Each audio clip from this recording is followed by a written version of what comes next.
I was drawing a portrait of a girl on the side of the road when my pencil suddenly snapped in the middle of the drawing. I searched through my pencils, but I couldn't find one that felt right. Finally, I found a single pencil lying by itself and decided to finish the drawing with it. To test whether it worked well, I casually sketched something on another sheet of paper. The next second, the drawing actually came to life. I was completely stunned. To make sure I wasn't seeing things, I drew an apple. To my surprise, it turned into a real apple and fell right onto the ground. Out of curiosity, I picked it up and took a bite. It tasted exactly like a real apple.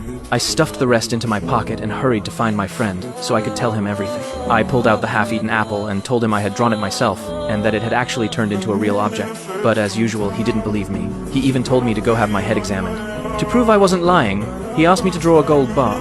I did exactly that, but to my surprise, the gold bar didn't become real right away. Seeing that, my friend laughed at me and threw the drawing out the window. Just then, we heard an old man downstairs let out a painful scream. The paper had hit him on the head. Furious, he yelled up at us, demanding to know who had thrown a brick out the window. But when he looked down, he realized he was holding a heavy gold bar instead. Without saying a word, he quietly slipped it into his pocket and walked away as if nothing had happened. Only then did my friend finally believe everything was real. He immediately told me to draw an even bigger gold bar. Before long, the gold in the drawing became a real solid gold bar.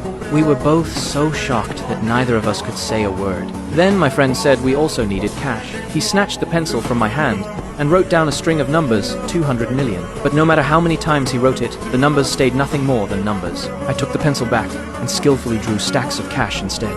The next second, piles of real money appeared out of thin air. More and more cash kept pouring out until the entire room was completely buried under stacks of bills, and my friend and I were trapped underneath them. Just then, the landlord came over, angrily complaining that we had dumped a pile of trash outside.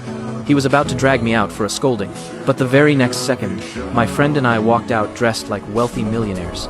Then, I pulled out a huge stack of cash and told everyone in the building that there was enough money to pay the rent for the next 100 years. The landlord froze in disbelief, and before long, everyone in the building was smiling and thanking us.